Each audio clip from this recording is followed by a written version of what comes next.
Assalamualaikum warahmatullahi wabarakatuh. Waalaikumsalam warahmatullahi wabarakatuh. Ini tujuan saya, Bu, ingin mewawancari Ibu tentang bagaimana pengambilan keputusan yang berbasis nilai kebajikan sebagai pemimpin. Iya. Bagaimana Ibu mengidentifikasi kasus-kasus yang merupakan dilema etika atau bujukan moral? Iya. Sebenarnya dilema etika ini dengan bujukan moral itu memang satu masalah yang susah kita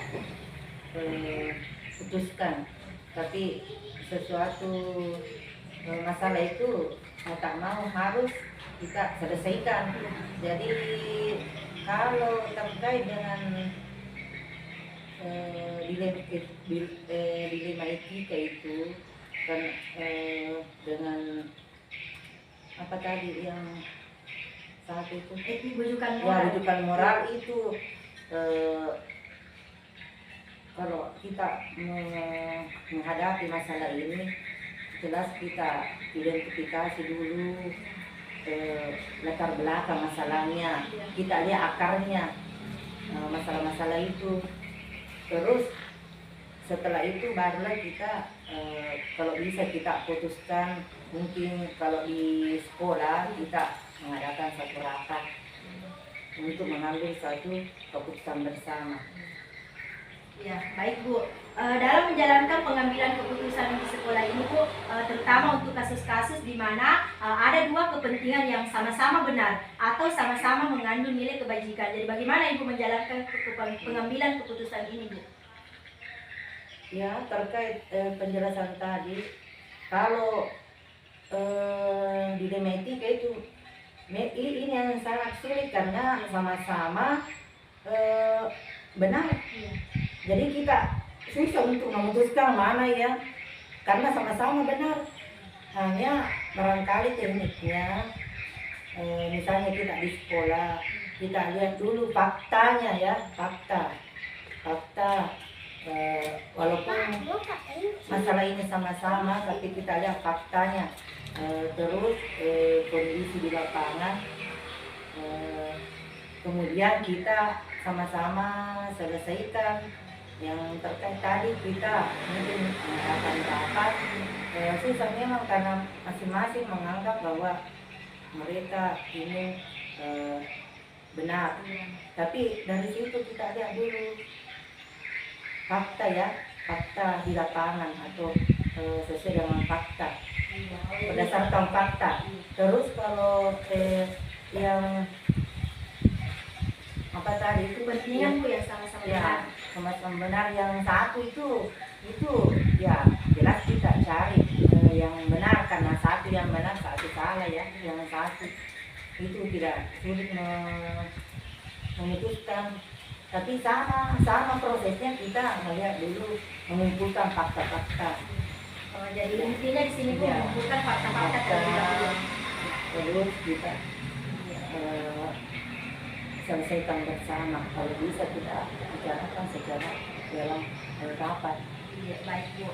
Di sini langkah-langkah apa atau prosedur apa yang biasa Ibu lakukan selama ini untuk mengatasi tadi ini?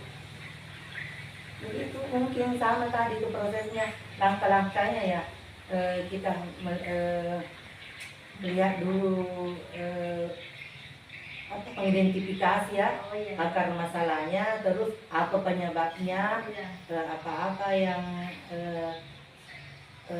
perlu kita selesaikan, apakah bisa kita selesaikan secara bersama. Kalau memang mendesak, artinya dilihat dari masalahnya, kasusnya. Kalau memang hanya ya bisa diselesaikan pada saat itu, langsung kita selesaikan. Tapi kalau memang membutuhkan pemikiran secara bersama banyak orang, kita mengadakan pertemuan rapat untuk mengambil keputusan bersama. Baik Bu, di antara beberapa langkah tadi yang Ibu sudah sampaikan, manakah langkah yang paling efektif yang perlu Ibu lakukan? Saya kira yang paling efektif itu ya duduk bersama dalam satu pertemuan Bersama ya. Ada musyawarah ya Bu. Ada musyawarah untuk mufakat, karena keputusan bersama itu tidak ada lagi di atasnya. Ya, baik Bu. Hal-hal apa saja yang selama ini yang merupakan tantangan dalam pengambilan keputusan pada kasus-kasus dilema etika? Nah ini jelas tantangannya banyak ya, terutama bagi ya yang merasa yang dilema etika, terutama masing-masing merasa benar ya, tidak mau disalahkan, karena memang masalah ini menganggap bahwa semua di posisi yang benar. Jadi pasti tantangannya ada yang merasa puas, ada yang tidak puas, dan ada merasa tidak diperlakukan secara adil.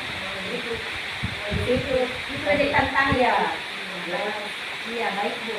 Di sini dalam memiliki, apakah Ibu memiliki jadwal atau tata cara tertentu dalam sebuah penyelesaian Bu? Apakah Ibu punya jadwal dalam menyelesaikan suatu kasus dilema etika? Apakah Ibu langsung menyelesaikan di tempat ini atau memiliki sebuah jadwal untuk menyelesaikannya? Kemudian bentuk atau prosedur seperti apa yang Ibu jalankan? Kalau jadwal ya tergantung, sama tadi saya sampaikan, kalau masalahnya memang harus secepatnya ditangani, jelas langsung kita selesaikan pada saat itu. Jadi tidak terjadwal karena kita tidak tahu masalahnya. Artinya tiba-tiba kan ada masalah, kita tidak tahu kapan. Biasa langsung ada kejadian atau ada masalah atau ada satu kasus yang perlu kita bicarakan, selesaikan secara bersama dan mendesak pada saat itu. Kalau memang kasusnya atau masalahnya memerlukan waktu agak ya membutuhkan waktu untuk penyelesaian, jelas kita bisa bikin jadwal, mungkin kita sama-sama melakukan pertemuan rapat, misalnya besok, dikasihlah jadwal besok atau lusa begitu. Baik Bu, jadi intinya di sini kalau kasusnya mendesak langsung Ya, diselesaikan di tempat. dilihat dari kasusnya. Iya, dilihat dari kasusnya. Baik Bu, apakah ada seseorang Bu atau faktor-faktor yang selama ini yang mempermudah atau membantu Ibu dalam pengambilan keputusan dalam kasus-kasus dilema etika? Ya jelas, kalau kita sebagai kepala sekolah, pemimpin di sekolah, jelas kita membutuhkan ada bantuan dari para guru di sekolah, itu sangat membantu. Jadi intinya di Ya, sini Bu, intinya adalah iya, ada kerjasama, bantuan. ya ada bantuan dari teman guru. Iya, baik Bu. Dari semua hal yang Ibu telah sampaikan, pembelajaran apa yang dapat Ibu petik dari pengalaman dalam pengambilan keputusan ini? Jadi pelajarannya ya kita harus betul-betul di posisi yang tidak memihak ya, bersikap adil, terus mengutamakan keputusan bersama dan tidak memutuskan sesuatu itu berdasarkan apa yang didengar, apa yang tidak, tapi kita harus melihat dulu fakta atau kondisi nyatanya di lapangan. Iya. Baik Bu. Jadi itu pembelajaran Jadi, yang bisa dipetik. Tidak boleh, kita harus bersikap adil sebagai pemimpin dalam memutuskan sesuatu. Oh iya, baik Bu. Mungkin hanya sampai di sini Bu percakapan kita. Saya ucapkan Bu banyak terima kasih. Ya, Assalamualaikum warahmatullahi wabarakatuh. Waalaikumsalam, semoga sukses. Assalamualaikum warahmatullahi wabarakatuh. Waalaikumsalam warahmatullahi wabarakatuh. Perkenalkan Bu, nama saya Hernianti. Saya dari UPTD SD Negeri 58 Parepare. Tujuan saya ke sini Bu, ingin mewawancarai Ibu tentang bagaimana pengambilan keputusan berbasis nilai-nilai kebajikan sebagai pemimpin. Saya Ibu Nur Syamsi, saya Kepala UPTD SMP Negeri 13 Kota Parepare. Baik Bu, di sini bagaimana Ibu mengidentifikasi kasus-kasus yang merupakan dilema etika atau bujukan moral? Ya, kasus-kasus dilema etika dan bujukan moral itu kita perlu mengetahui yang mana yang dimaksud dengan dilema etika dan bujukan moral. Nah, dilema etika adalah ketika kita harus memilih antara dua pilihan yang sama-sama benar. Iya. Sementara bujukan moral adalah pilihan antara benar versus salah. Iya. Ya, mungkin seperti itu. Iya, baik Bu. Kemudian bagaimana Ibu menjalankan pengambilan keputusan di sekolah ini, terutama untuk kasus-kasus di mana dua kepentingan yang sama-sama benar atau sama-sama mengandung nilai kebajikan?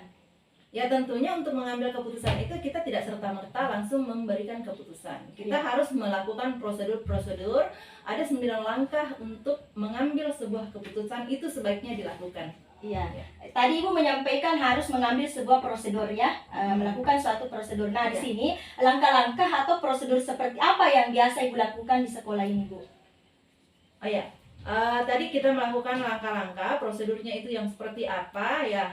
Yang pertama itu adalah menganalisis. Bagaimana kita menganalisis dulu apa sih yang sedang terjadi, menganalisis masalah yang terjadi itu, melihat siapa-siapa yang terlibat di dalam masalah tersebut. Nah, setelah itu baru kita mencari fakta-fakta. Iya. Apa, bagaimana, ya, siapa yang memulai. Iya. Nah, setelah itu langkah berikutnya adalah pengujian benar atau salah. Iya. Nah, kalau sudah, barulah kita melakukan pengujian paradigma benar lawan benar. Nah, lanjut, langkah berikutnya adalah melakukan prinsip resolusi. Iya. Apakah kita berpikir berbasis hasil akhir? Apakah kita berpikir berbasis peraturan? Ataukah kita berpikir berbasis rasa peduli? Iya.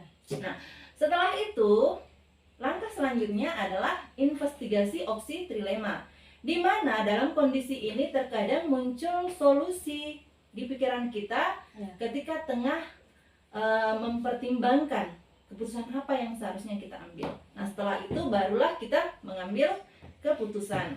Setelah mengambil keputusan, langkah terakhir adalah refleksi. Kenapa kita harus melakukan refleksi? Yaitu tadi untuk mengetahui apakah keputusan yang kita sudah ambil itu sudah benar atau bagaimana. Iya, baik Bu. Tadi sudah disebutkan tentang langkah-langkah yang Ibu lakukan. Nah, di sini di antara langkah-langkah itu Bu, yang mana di sini yang dianggap paling efektif dalam pengambilan keputusan pada kasus-kasus dilema etika?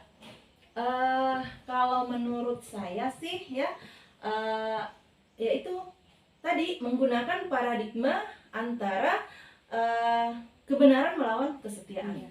Nah, kenapa kebenaran melawan kesetiaan? Ya, kebenaran itu apakah kita memilih menjunjung tinggi kejujuran, ataukah kita lebih memilih untuk setia pada kelompok-kelompok tertentu atau orang-orang tertentu? Ya, mungkin seperti itu. Oh ya, baik Bu. Di sini hal-hal apa yang selama ini merupakan tantangan dalam pengambilan keputusan pada kasus-kasus dilema etika?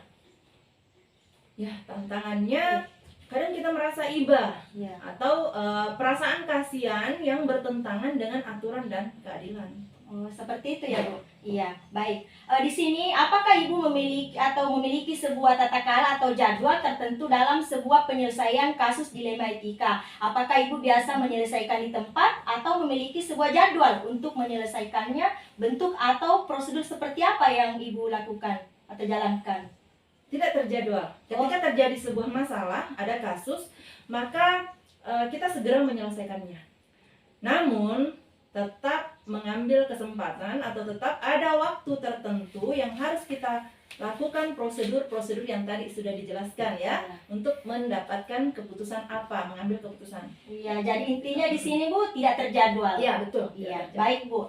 Di sini adakah seseorang atau faktor-faktor yang selama ini mempermudah atau membantu Ibu dalam pengambilan keputusan dalam kasus-kasus dilema etika? Iya, ada. Tentunya ya, sebagai orang yang masih terbilang muda dalam memimpin sebuah organisasi, ketika menghadapi sebuah masalah atau sebuah kasus, tidak semua masalah itu dapat saya selesaikan sendiri.